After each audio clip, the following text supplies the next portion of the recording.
Mujahidin bersama saya Ustazah Ani, dan hari ini saya ditemani oleh rekan saya Ustazah Lina yang akan melakukan bincang-bincang santai gitu ya tentang model-model pembelajaran yang dilakukan SD Mujahidin selama pandemi ini.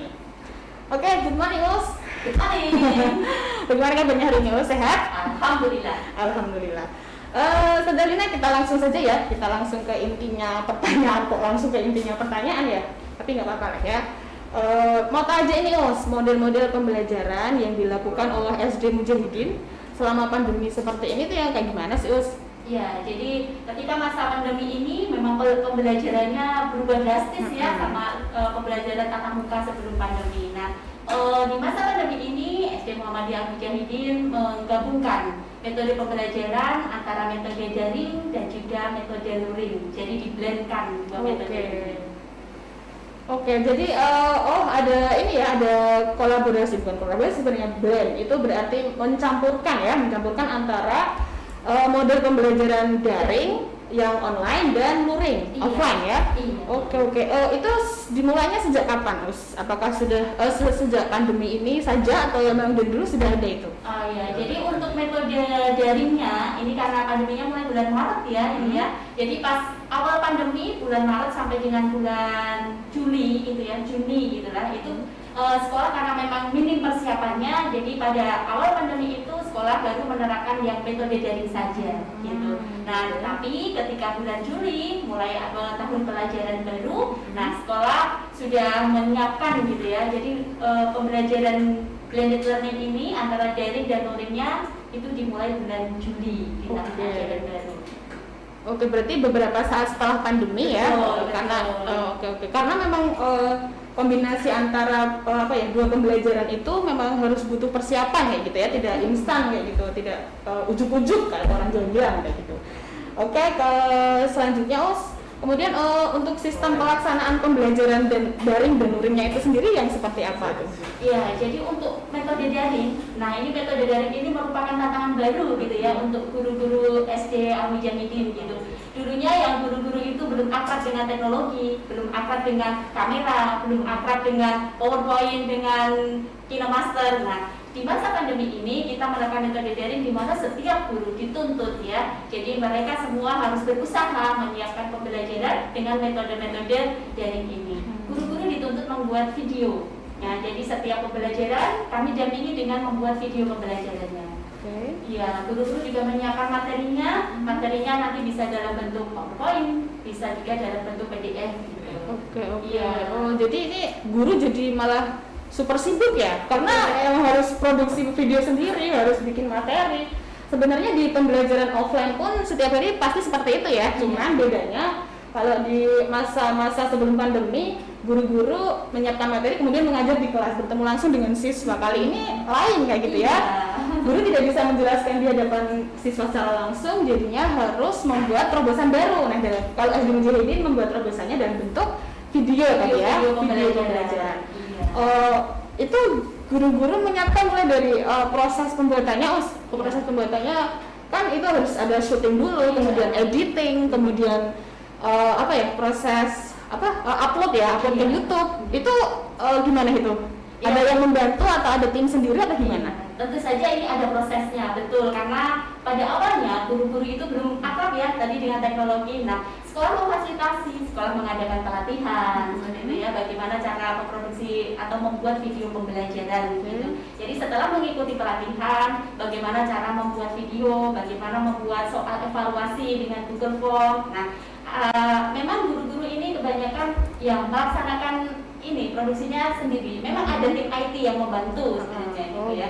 Tapi ya untuk mengkonsep materinya, untuk rekaman itu bisa berkolaborasi dengan tim IT yang ada di sekolah. Oke, jadi ada ini ya, ada kerjasama antara guru sendiri, guru kelas dan juga tim IT sekolah kayak gitu ya.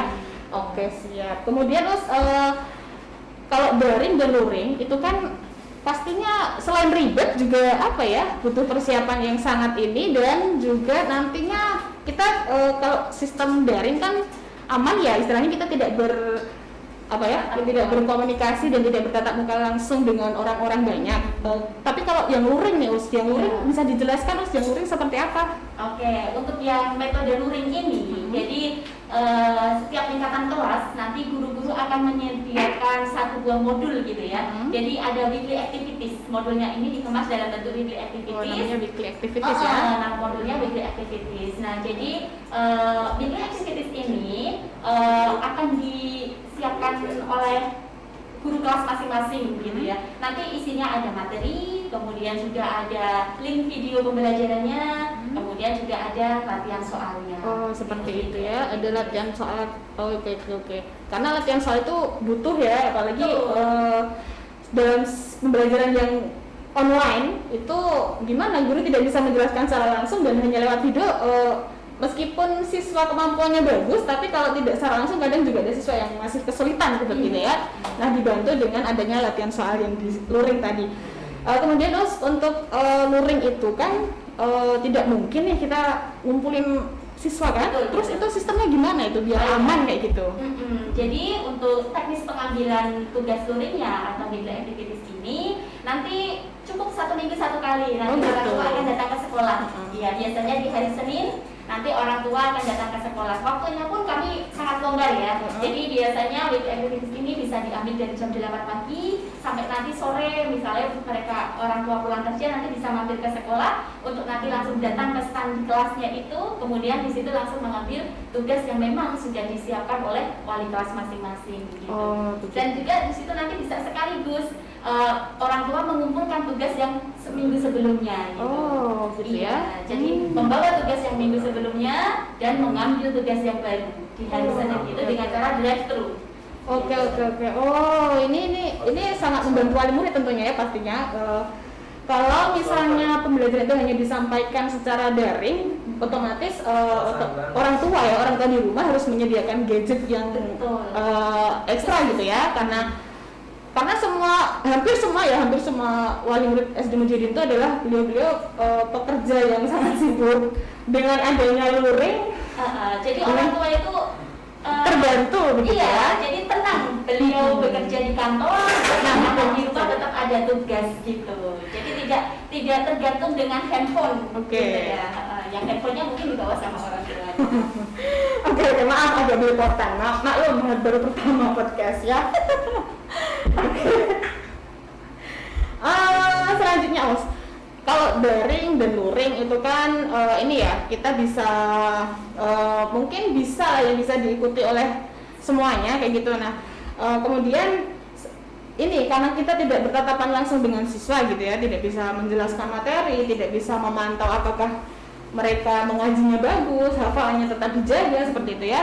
Nah itu gimana itu cara sekolah, strateginya gimana itu biar anak-anak tetap terpantau dalam sisi pendidikan akademisnya juga dalam religiusitasnya gitu. Jadi begini ya, jadi sekolah itu tidak sekedar melempar tugas gitu ya lewat WA group gitu enggak, tapi juga sekolah berusaha untuk menjaga kedekatan antara guru dengan anak didiknya gitu. Begitu juga dengan orang tua gitu. Jadi memang ada beberapa program tambahan yang memang khusus dibuat untuk menjaga kedekatan ini. Di antaranya nanti ada sapa siswa. Nah, jadi wali kelas akan melaksanakan sapa siswa ini di pagi hari.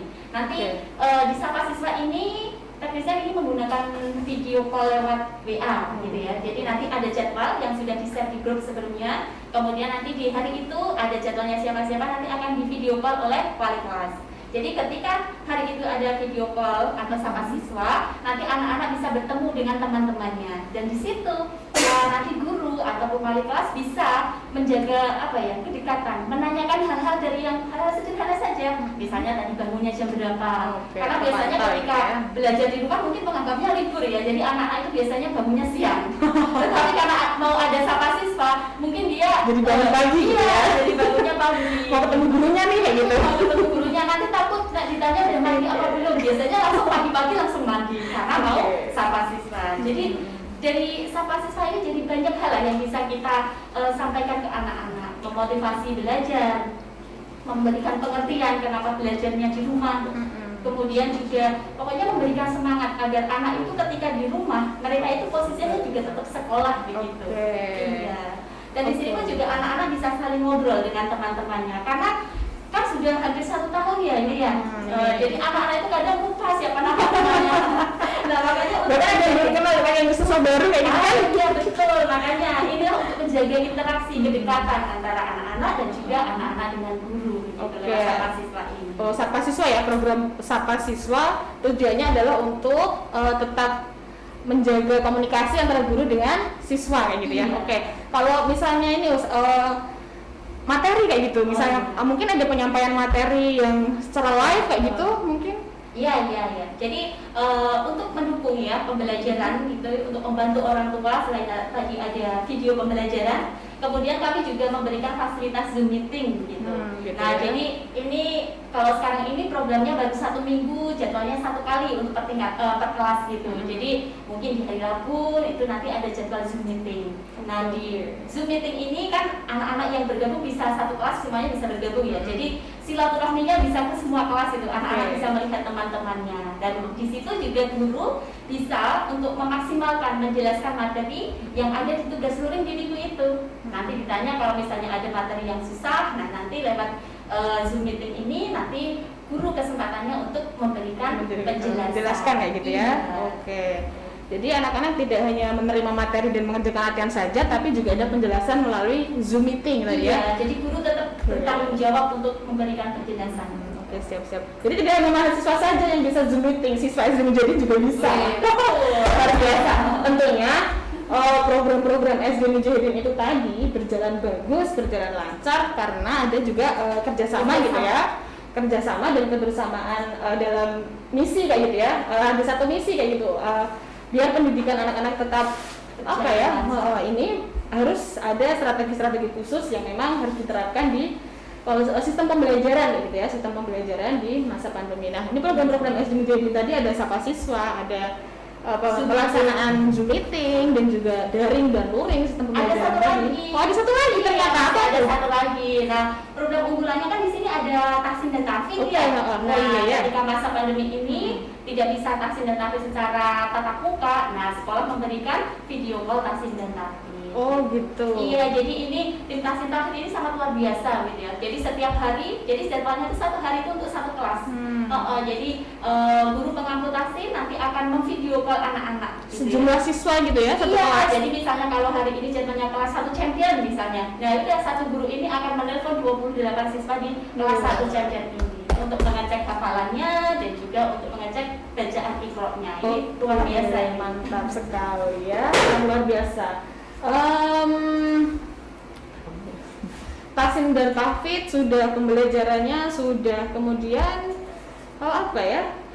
Ada lagi. Ada lagi. Yang lebih hebat ada lagi.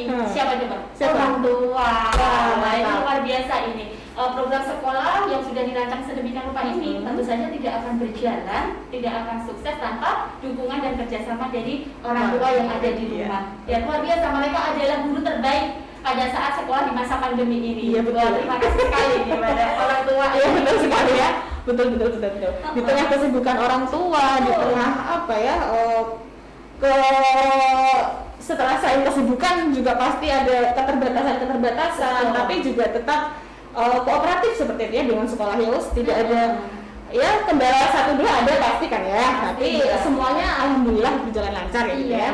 Karena memang pembelajaran di masa pandemi ini kan bukan pilihan ya. Karena ini mau tidak mau harus kita laksanakan. Jadi memang ya walaupun ada ada kekurangan, ada keterbatasan, itu dianggap sebagai tantangan gitu. Alhamdulillah ini orang tua dan juga wali murid SD Muhammadiyah Al-Mujahidin ini sangat keren, luar biasa mereka mendukung program sekolah, dan sejauh ini alhamdulillah proses pembelajaran berjalan dengan lancar. Oke, wah luar biasa sekali. Luar biasa. Saya sampai speechless ya, karena bayangin jadi guru SD Mujahidin tentunya sangat luar biasa ya. Oke, itu tadi sahabat podcastmu ngobrol-ngobrol ngobrol-ngobrol santai dan cantiknya dengan Ustaz Dahlina. Mungkin sekolah-sekolah lain, guru-guru lain mungkin bisa mengikuti atau mengadopsi sistem pembelajaran yang ada di SD Mujahidin ini. Tentunya sekolah welcome ya, silahkan yang mau istilahnya menggunakan video YouTube SD Mujahidin ataupun yang lainnya seperti itu. Semoga tetap menjadi guru hebat, guru bermartabat dan kuat. Iya. Sampai jumpa lagi. Pandemi ini segera berakhir, tetap kita harus berharap dan berdoa bisa segera berakhir, dan bagaimanapun pembelajaran daring ini tidak bisa menggantikan pembelajaran tatap muka. Betul Jadi sekali. harapannya kita bisa pandemi berakhir, pembelajaran bisa tatap muka, dan anak-anak yang sudah merindukan sekolah bisa kembali ke sekolah. Ya, bertemu lagi dengan guru-guru dan teman-temannya. Oke, demikian tadi sudah saya mau tutup tadi ya, tapi masih ada kata-kata motivasi yang luar biasa dari Ustazah Darlina. Jadi sudah ya Us ya? Oke, kita akhiri dulu podcast hari ini. Sampai jumpa di lain kesempatan. Wassalamualaikum warahmatullahi wabarakatuh. See you.